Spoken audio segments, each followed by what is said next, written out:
नमस्कार, state live में आप सभी का स्वागत है। मैं हूं आपके साथ सपना। शुरुआत करेंगे बुलेटिन की। सुशासन त्योहार के अंतिम चरण के अंतर्गत मुख्यमंत्री विष्णुदेव साय का हेलीकॉप्टर सारंगढ़ बिलाईगढ़ जिले के ग्राम कनकबीरा में उतरा। उन्होंने प्री मैट्रिक बालक छात्रावास परिसर के पास गुलमोहर पेड़ के नीचे अपनी चौपाल लगाई और योजना की जानकारी लेते हुए आम ग्रामीणों से संवाद किया। मुख्यमंत्री साय ने सुशासन त्योहार की सार्थकता को बताते हुए कहा कि पहले चरण में आवेदन लिए गए, दूसरे चरण में उन पर कार्रवाई की गई और अब तीसरे चरण में सरकार आपके गांव में पहुंची है। हमने बीते 1.5 वर्षों में जनता के हित में कार्य किया है। सुशासन त्योहार हमारा रिपोर्ट कार्ड भी है और सरकार द्वारा किए गए कार्यों का मूल्यांकन करने का अवसर भी। इसके माध्यम से हम जन कल्याणकारी योजनाओं को धरातल पर क्रियान्वयन की स्थिति जान रहे हैं। हमारे अलावा मंत्री, सांसद, विधायक, मुख्य सचिव, प्रमुख सचिव सहित अन्य वरिष्ठ अधिकारी भी सुशासन त्योहार में शामिल हो रहे हैं।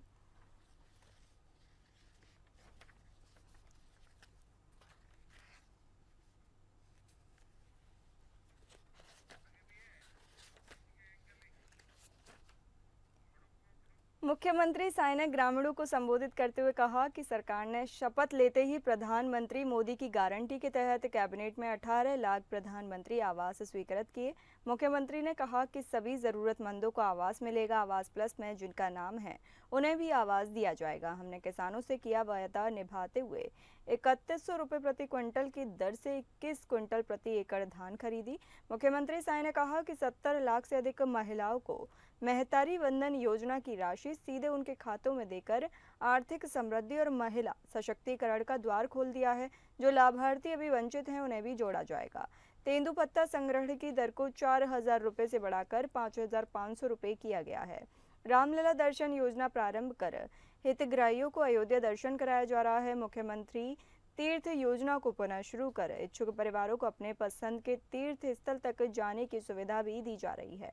मुख्यमंत्री ने बताया कि 24 अप्रैल से ग्राम पंचायतों में अटल डिजिटल सेवा केंद्र शुरू किए गए हैं। इससे ग्रामीणों को गांव में ही बैंकिंग व अन्य सेवाओं की सुविधा मिलेगी। अभी यह सेवा 1460 पंचायतों में शुरू की गई है। मुख्यमंत्री साय ने कहा कि सरकार तकनीक के उपयोग से भ्रष्टाचार के सभी रास्ते बंद कर रही है। रजिस्ट्री के साथ नामांतरण की प्रक्रिया को सरल किया गया है। पीएससी भर्ती में गड़बड़ी की जांच कर दोषियों पर कार्रवाई की गई है और आने वाले समय में निष्पक्ष व पारदर्शी तरीकों से नई भर्ती होगी। मुख्यमंत्री विष्णुदेव साय ने कनकबीरा के आश्रित ग्राम नरगीखोल लात नाले पर पुलिया, कनकबीरा में मंगल भवन और कन्या छात्रावास तथा गोड़म में पंचायत भवन के निर्माण की घोषणा की।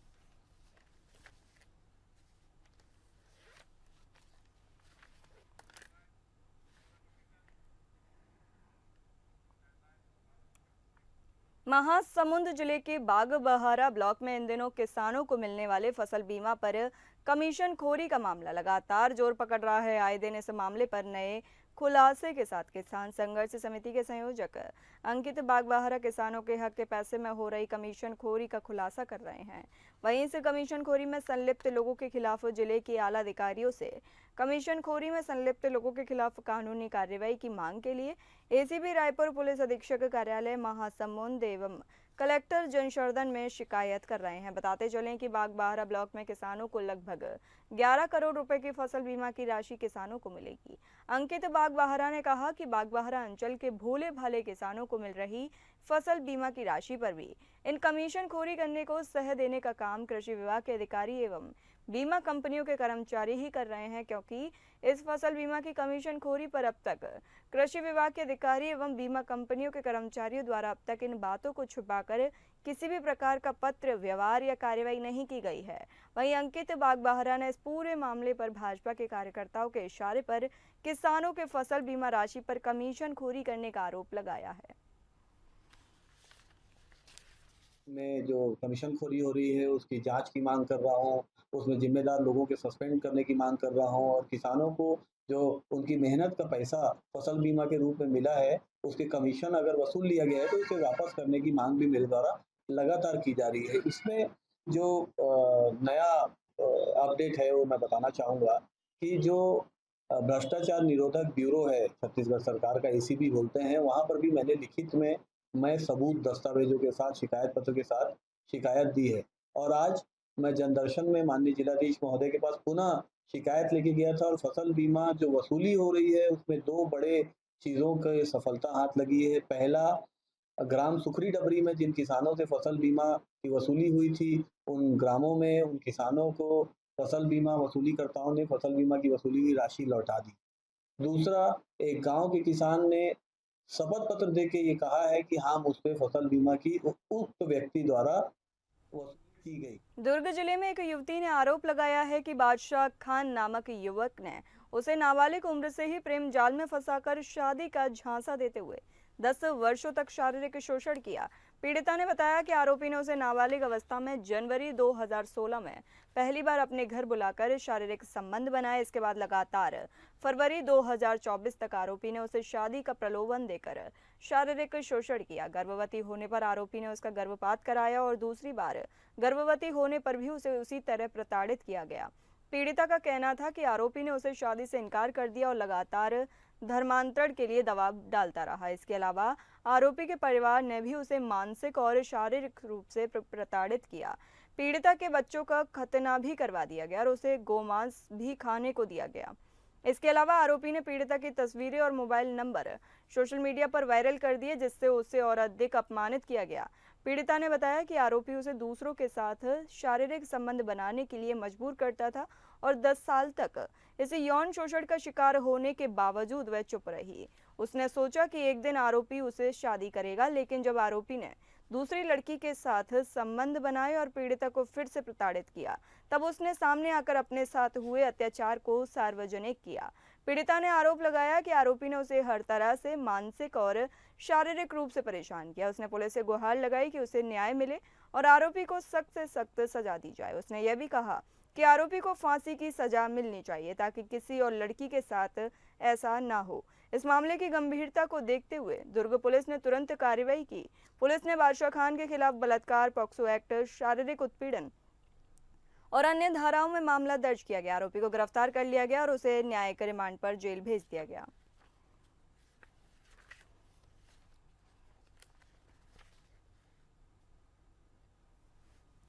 बाद में सर मुझे नमाज पढ़ने के लिए, कलमा वगैरह पढ़ने के लिए ये सब चीज़ मेरे को बोला जाता था। रोज़ उस चीज़ के नाम से मेरे को प्रताड़ित करते थे ये लोग। उसके बाद में सर खाने पीने तक के मेरे को, मतलब जब मैं अपने बच्चे को पेट से थी तो खाने पीने तक के लिए मेरे को तरसा है इन लोगों ने। और यही नहीं सर, ये मेरे साथ संबंध रखने के बावजूद दूसरे लड़की के साथ भी संबंध रखा था और ये एक बार जेल भी जा चुका है। पास्को एक्ट में नाबालिग के साथ दुष्कर्म किया इसने, वो भी लड़की छोटी ही थी। तो ये सब चीज़ मैंने देखा सर। मैंने अपने बच्चे को जन्म दिया था, उस टाइम की बात है ये हुआ ये सर कि जब मेरे बच्चे का खतना टाइम हुआ था तो मैं अपना नाम चेंज ही नहीं करवाई थी। तो इसको स्कूल एडमिशन करेंगे ये वो करके, तो मेरे साथ उस टाइम मैं मना ही एकदम जिद पे अड़ गई थी। तो इन्होंने ज़बरदस्ती मुझे गाँव मांस खिलाया और कहा अब तो तुम मुसलमान बन गई हो, अगर तुम ऐसा वैसा करोगे तो हम तुमको जान से मार देंगे, ऐसी वाली बात। ये शादी के बाद सर ये कहीं ना जाए करके मेरे साथ मतलब इतना जाती किया है, ये बच्चे के साथ ये सब चीज़ कर लिया। अब मैं एक बच्चे की माँ भी हो गई, मैं अपने समाज परिवार में लौट भी नहीं सकती। मेरी ज़िंदगी तो नरक कर ही दी इसने। सासाराम में केंद्रीय मत्स्य पालन, पशुपालन एवं डेयरी विभाग के मंत्री तथा जदयू के वरिष्ठ नेता लल्लन सिंह ने भारत के प्रधानमंत्री नरेंद्र मोदी को लेकर बड़ा बयान दिया है। उन्होंने कहा कि जब तक देश में प्रधानमंत्री के पद पर नरेंद्र मोदी हैं, देश सुरक्षित हाथों में है। देशवासी को यह पूरा विश्वास है कि जब तक प्रधानमंत्री के पद पर नरेंद्र मोदी हैं, तब तक कोई भी भारत की ओर आंख उठाकर नहीं देख सकता। उन्होंने यह भी कहा कि प्रधानमंत्री ने यह घोषणा कर दी है कि ऑपरेशन सिंदूर को बंद नहीं किया गया है, उसे फिलहाल स्थगित कर दिया गया है। अगर किसी ने फिर भारत की ओर आंख उठाकर देखा या कोई आतंकवादी हरकत की तो पुनः ऑपरेशन सिंदूर के तहत नेस्तनाबूद कर दिया जाएगा। आपको बताते चलें कि आज सासाराम में एनडीए गठबंधन के कार्यकर्ताओं की बैठक आयोजित की गई। इस बैठक में बिहार सरकार के भूमि सुधार एवं राजस्व मंत्री संजय सरावगी, श्रम एवं संसाधन मंत्री संतोष सिंह के अलावा विधान परिषद निवेदिता सिंह, पूर्व मंत्री विधायक मुरारी प्रसाद गौतम, भाजपा नेता रामेश्वर चौरसिया, राजेश्वर राज, जवाहर प्रसाद, पूर्व मंत्री जय कुमार सिंह, पूर्व विधायक वशिष्ठ सिंह आदि मौजूद हुए। सासाराम के एक निजी हॉल में इस बैठक का आयोजन किया गया। बताते चलें कि 30 मई को देश के प्रधानमंत्री नरेंद्र मोदी के विक्रमगंज में प्रस्तावित सभा की तैयारी को लेकर यह बैठक आयोजित की गई, जिसमें मंत्री लल्लन सिंह भी शामिल हुए।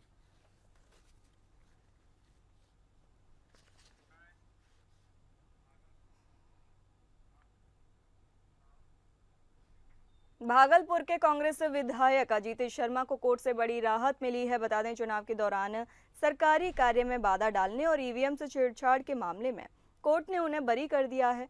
मामला वर्ष 2019 के लोकसभा चुनाव के दौरान का है, जब इशाक चक थाना क्षेत्र में एक चुनावी कार्यक्रम के दौरान विधायक अजीत शर्मा और उनके समर्थकों पर सरकारी काम में बाधा डालने और चुनावी प्रक्रिया में हस्तक्षेप का आरोप लगा था। दंडाधिकारी की शिकायत पर मामला दर्ज किया गया था। मामले की सुनवाई भागलपुर के एडीजे 3 दीपक कुमार की अदालत में चल रही थी। आज अदालत ने साक्ष्य के अभाव में विधायक अजीत शर्मा और उनके समर्थकों को रिहा कर दिया। इस फैसले को कांग्रेस खेमे में बड़ी राहत के तौर पर देखा जा रहा है। अजीत शर्मा फिलहाल भागलपुर विधानसभा सीट से विधायक हैं।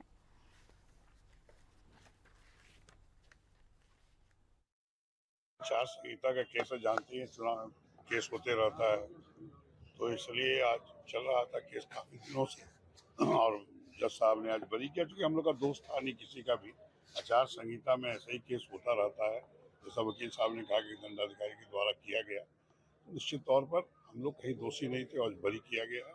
इसके लिए मैं जज को भी धन्यवाद देता हूँ और जनता को। सरकारी काम में बाधा, ईवीएम से छेड़छाड़ का आरोप जो लगाया गया था, ईवीएम का छेड़छाड़ का आरोप नहीं था।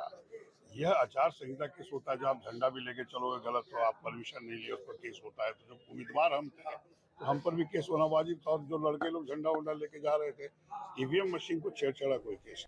बिहार सरकार की पूर्व मंत्री और पूर्व सांसद रेणु कुशवाहा ने भागलपुर में मीडिया से बातचीत के दौरान राज्य सरकार की शराबबंदी नीति और पुलिस प्रशासन पर गंभीर सवाल उठाए। उन्होंने कहा कि मुख्यमंत्री नीतीश कुमार की शराबबंदी पूरी तरह से असफल रही है और राज्य भर में शराब माफिया बेलगाम है। रेणु कुशवाहा ने भागलपुर जिले के मोजहादपुर थाना क्षेत्र की एक घटना का जिक्र करते हुए बताया कि सिकंदरपुर निवासी राजकुमार रंजन किसी मामले में आरोपी हैं और पुलिस उसे पकड़ने उसके घर गई थी, तो उसके घर से कुछ शराब की बोतल पुलिस को बरामद हुई, लेकिन राजकुमार रंजन घर से फरार मिले। तो पुलिस ने उसकी पत्नी नंदिनी सत्यपति और महज 4 साल के बेटे हर्ष को गिरफ्तार कर लिया। दोनों को पहले हाजत में रखा गया और बाद में जेल भेज दिया गया। उन्होंने कहा कि एक महिला को बिना किसी ठोस कारण के जेल भेजना न केवल कानून के खिलाफ है, बल्कि महिला सम्मान के भी विपरीत है।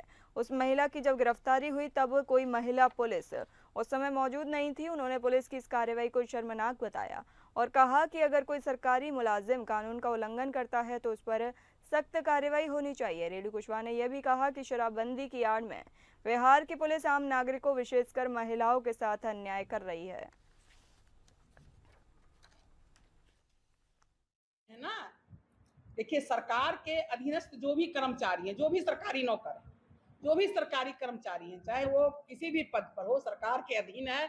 अगर वो कोई गलत काम करता है तो सीधे सीधे सरकार दोषी होती है। इसलिए सरकार को भी अंकुश लगाना चाहिए और इनके जो सारे पदाधिकारी हैं उनको भी इस पर रोक लगाना चाहिए। बल्कि इस काम के लिए महिला को तुरंत छोड़ देना चाहिए था और माफी मांगनी चाहिए थी उससे। आप सोचिए, एक घरेलू महिला जो बाजार भी ज्यादा नहीं निकलती है, कोई ये नहीं है बहुत चालू पुर्जा भी नहीं है, बहुत मार्केट करती है, ये सब भी नहीं है, ऐसे हाउसवाइफ को मतलब कर दिया गया। ये तो बहुत गलत बात है। तो इसलिए इस तरह महिला को नहीं फंसावे, नहीं तो सरकार की जो भी बची खुची इज्जत है वो भी मिट्टी में मिल जाएगी। बिहार के भागलपुर में पुलिस ने शराब तस्कर को गिरफ्तार किया है। बताते चलें, देवघर से भागलपुर ले जाई जा रही विदेशी शराब की बड़ी खेप को सनहोला मोड़ स्थित पुलिस चेकपोस्ट पर पकड़ा गया। गुप्त सूचना के आधार पर टाउन थाना क्षेत्र की गश्ती पुलिस ने कार्रवाई करते हुए एक वाहन को रोका। जांच में वाहन से 10 कार्टन विदेशी शराब बरामद की गई, जिसमें कुल 612 बोतल शराब थी। वाहन के मालिक और चालक की पहचान मनोज कुमार अग्रवाल के रूप में की गई है। पूछताछ के दौरान मनोज कुमार अग्रवाल ने स्वीकार किया कि वह पहली बार शराब की खेप ला रहा था। पुलिस ने मामले में प्राथमिकी दर्ज कर ली है और आरोपी को न्याय की हिरासत में भेज दिया है और आगे की जांच जारी है।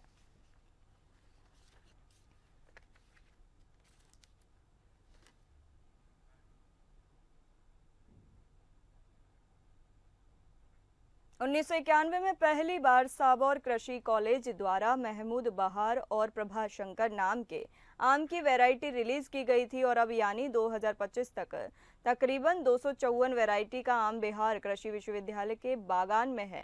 बिहार के भागलपुरी जर्दालू आम को भारत सरकार ने जीआई टैग से नवाजा भी है।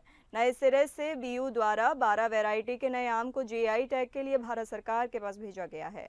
बिहार कृषि विश्वविद्यालय सबौर भागलपुर के कुलपति डॉक्टर डीआर सिंह ने बताया कि फिलहाल 30 की संख्या में नए आम की वैरायटी रिलीज करने वाली फ्रूट रिसर्च टीम के जिम्मे है। आम की वैसी वैरायटी भी तैयार की जा रही है जिससे दिसंबर तक आम का फलन हो सकेगा। दरअसल साल दर साल आम का फल देने वाले पेड़ भी तैयार किए जा रहे हैं जिससे 2000 से ज्यादा आम का फलन होगा।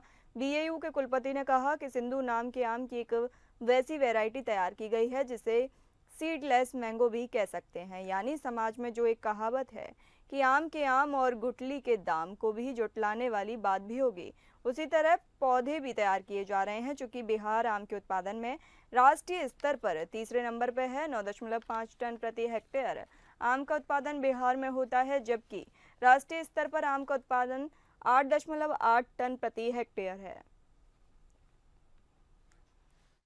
और बिहार में आज जो मैंगो की स्थिति है, जो हम आज इसके प्रोडक्शन प्रायोरिटी में देश में तीसरे नंबर पे हैं, लेकिन प्रोडक्टिविटी जो आज हमारे पास है 9.5 टन प्रति हेक्टेयर की है, जबकि राष्ट्रीय एवरेज, राष्ट्रीय जो औसत है वो 8.8 टन की है। यानी राष्ट्रीय औसत से भी ज़्यादा उत्पादकता, जिसको हम प्रोडक्टिविटी बोलते हैं, वो बिहार राज्य में ज़्यादा है।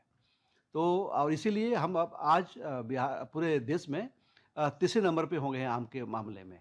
हमारा प्रयास ये है कि और हमारी जो वैरायटी है, इस वैरायटीज़ को हम लॉन्च करें, रिलीज़ करें, जिससे कि ऑफ सीजन में भी हमको आम मिलता रहे और पूरे वर्ष मैंगो का उत्पादन होता रहे और आम लोगों को आम खाने के मौका मिलता रहे। तो इससे हमारा जो एक्सपोर्ट होगा आम का, इन अन्य वैरायटियों के अलावा भी हम दूसरे देशों में भी इसको भेज सकते हैं। आगे बढ़ते हैं अगली खबरों पर। झारखंड में सरना धर्म कोड को लेकर सियासी घमासान और तेज होता जा रहा है। एक तरफ कांग्रेस के धरना प्रदर्शन के बाद आज झामुमो की ओर से सभी जिला मुख्यालयों में प्रदर्शन की शुरुआत हो गई है। हालांकि केंद्र सरकार के बचाव में प्रदेश भाजपा भी इस मांग पर बात करने से पीछे नहीं हट रही है। ताजे मामले की बात करें तो एक बार फिर से भाजपा प्रदेश अध्यक्ष और नेता प्रतिपक्ष बाबूलाल मरांडी ने सरना धर्म कोड को लेकर झामुमो और कांग्रेस द्वारा उठाई जा रही मांग से अलग अपना बयान देते हुए पत्रकारों के कई सवालों का खुलकर जवाब दिया है। इस दौरान उन्होंने राज्य के सत्ता पक्ष पर जनता को दिग्भ्रमित करने का आरोप भी लगाया है। मरांडी ने रांची में पत्रकारों से बातचीत में ये भी कहा कि दोनों सत्तारूढ़ दल सरना धर्म कोड पर राजनीति कर रही है। वहीं दूसरी तरफ जीएमएम के केंद्रीय महासचिव सुप्रियो भट्टाचार्य का ये कहना है कि सरना धर्म कोड के बिना राज्य में जातीय जनगणना नहीं होने दी जाएगी। बीजेपी और जेएमएम के अलावा कांग्रेस पार्टी ने भी हाल ही में सरना धर्म कोड की मांग को लेकर दिल्ली के जंतर मंतर या आंदोलन करने की घोषणा की है। इसी क्रम में पार्टी के प्रदेश प्रभारी के राजू ने कहा था कि कांग्रेस का एक प्रतिनिधिमंडल इस मामले पर राष्ट्रपति से भी जल्द मिलेगा। ऑपरेशन सिंदूर आतंकी ठिकानों का खात्मा था, इसमें सीज फायर कहा। सीज फायर तो युद्ध के समय होता है, और यदि सीज फायर की घोषणा भारत का विदेश मंत्री करता है तो आज पूंछ में अटैक कैसे होता है, राजौरी में कैसे अटैक होता है, ये गंभीर सवाल है। और इस गंभीर सवाल से सरकार को अपना जवाबदेही संसद में देना पड़े। फिर इस बात को दोहराते कि भारत सरकार के साथ पूरा देश का हर राजनीतिक दल खड़ा है, लेकिन हर राजनीतिक दल और देश को, सरकार को बताना चाहिए कि यथार्थ क्या है। जब तक झारखंड में सरना धर्म कोड लागू नहीं होता तब तक जातीय जनगणना नहीं होगी। हम लोग संवैधानिक तरीके से पूरे देश में केंद्र सरकार को चेताना चाहते हैं कि राज्य का आदिवासी जाग चुका है, उसकी इच्छा के अनुरूप कार्य करना होगा, अन्यथा सड़क से लेकर सदन और रेल लाइन तक जाम होगा जब तक कि सरना धर्म कोड लागू नहीं किया जाएगा। ये बातें झारखंड मुक्ति मोर्चा के पेयजल एवं उत्पाद निषेध मंत्री योगेंद्र महतो ने बोकारो उपायुक्त कार्यालय के समीप धरना प्रदर्शन करते हुए कहा। मंत्री योगेंद्र महतो ने केंद्र सरकार को चेताते हुए कहा कि यह आदिवासियों का चिर परिचित मांग है और इसे छीनने का प्रयास ना करो, नहीं तो बजेगा डुगडुगी और चलेगा तीर आज आगाज हुई है और जब तक अंजाम तक नहीं पहुंचेगी तब तक हम लोग रुकने वाले नहीं हैं।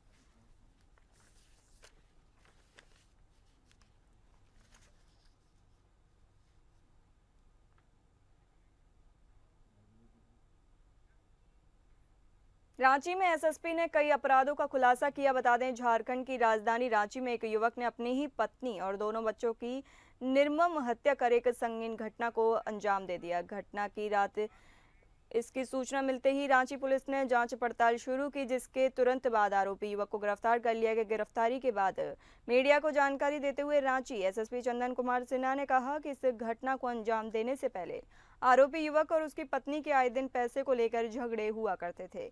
पूछताछ में आरोपी ने बताया कि उसकी पत्नी को पति पर अवैध संबंध का भी शक था। घटना से पहले भी इसको लेकर दोनों में लड़ाई हुई, जिसके बाद आरोपी ने खुद की भी जान देनी चाहिए। गिरफ्तारी से पहले आरोपी को एक जंगल में छुपाया हुआ पाया गया था। वहीं रांची के लोअर बाजार थाना क्षेत्र में बरनबास हॉस्पिटल के पास से गुजर रही एक महिला का दिन दहाड़े चैन छीनने का मामला सामने आया है, जिसमें 3 अपराधियों के शामिल होने की खबर सामने आई है। इस मामले की जांच कर रहे एसएसपी ने पत्रकारों को बताया कि इस घटना को अंजाम देने में से एक अपराधी को गिरफ्तार कर लिया गया है और बाकियों की तलाश जारी है।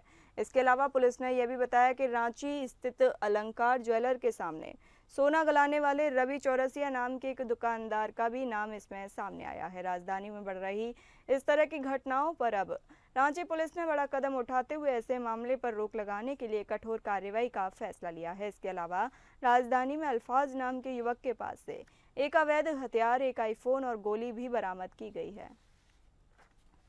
एक व्यक्ति ने अपने पत्नी और 2 बच्चे को निर्ममता से पत्थर या लोढ़ा से कूच करके मार दिया है।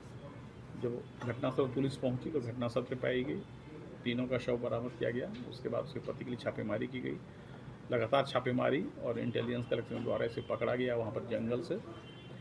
लेकिन इस व्यक्ति ने पकड़े जाने पर अपने अपराध को स्वीकार किया और कहा कि ये गढ़वा में जो नगर जगह है वहाँ पर राजमिस्त्री का काम करता था और इसका कहना था कि 10 से 15 हज़ार रुपये महीना ये कमाता था, लेकिन इसकी पत्नी को ये पैसा कम देता था। इसका कहना है कि हम LIC में इन्वेस्ट किए थे तो उसका प्रीमियम देते थे और घर का खर्च होता था। लेकिन पत्नी को शक था कि ये अपने कार्यस्थल पर किसी अवैध संबंध में उलझा हुआ है, इसके चलते पैसा नहीं देता है या कम पैसा देता है। इसको लेकर पति पत्नी के बीच में लगातार झगड़ा झंझट हुआ था और पत्नी ने इस गुस्से में कहा था कि हम तुमको छोड़ देंगे अगर तुम पैसा नहीं दोगे तो इसी आक्रोश में आकर इसने जो है अपने पत्नी और इसको लगा कि अगर पत्नी मरेगी तो बच्चों का कस्टडी उसके मैके वाला, क्योंकि ये ससुराल में रहता था, ससुराल में ही घटना घटी है इसकी, तो बच्चे जो है उसके घर वाले रख लेंगे। इसी गुस्से में इसने पत्नी और दोनों बच्चे की हत्या कर दी। देवघर जिले के देवीपुर में स्थित एम्स के मुख्य गेट पर सब ठेकेदारों और मजदूरों ने एनकेजी इंफ्रास्ट्रक्चर और एनबीसीसी के खिलाफ 8 महीनों से पेमेंट नहीं दिए जाने पर धरना प्रदर्शन दिया। धरने पर बैठे लोगों का कहना है कि एम्स निर्माण कराने में एनकेजी इंफ्रास्ट्रक्चर और एनबीसीसी द्वारा सब कॉन्ट्रैक्टर से पिछले 5 साल से काम करवाया जा रहा था। इसके बाद पिछले 8 महीने से सब कॉन्ट्रैक्टर को पेमेंट नहीं किए जाने पर मजदूर को पैसा समय पर नहीं दिया जा रहा था। वहीं अब दूसरे सब कॉन्ट्रैक्टर के द्वारा काम कराया जा रहा है, जिस कारण सब कॉन्ट्रैक्टर ने इस मामले को लेकर एम्स के निर्देशक को भी आवेदन देकर एनकेजी और एनबीसीसी के द्वारा भुगतान करने की मांग कर रहा था। 8 महीने से भुगतान नहीं मिलने के कारण सब कॉन्ट्रैक्टर और मजदूरों को जीवन यापन करने में काफी कठिनाइयों का सामना करना पड़ा। इस कारण सभी ने मिलकर एम्स के मुख्य गेट पर धरना प्रदर्शन करते हुए अपनी मजदूरी को जल्द से जल्द भुगतान कराने की मांग की।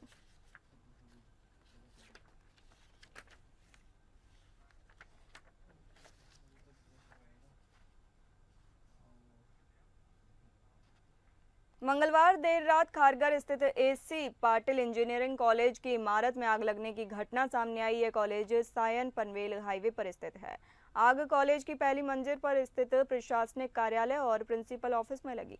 सिडको अग्निशमन केंद्र को रात 11:12 पर आग लगने की सूचना मिली। सूचना मिलते ही दमकल दल ने तुरंत मौके पर पहुंचकर आग पर पूरी तरह से काबू पाया। हालांकि आग में भारी आर्थिक नुकसान हुआ है। प्रशासनिक कार्यालय और प्राचार्य का कार्यालय पूरी तरह जलकर खाक हो गया। आग के कारणों का अभी तक स्पष्ट पता नहीं चल पाया है। सौभाग्यवश इस घटना में किसी के हताहत होने की सूचना नहीं मिली है। आग के कारणों की जांच और आगे की कार्यवाही संबंधित विभाग द्वारा की जा रही है।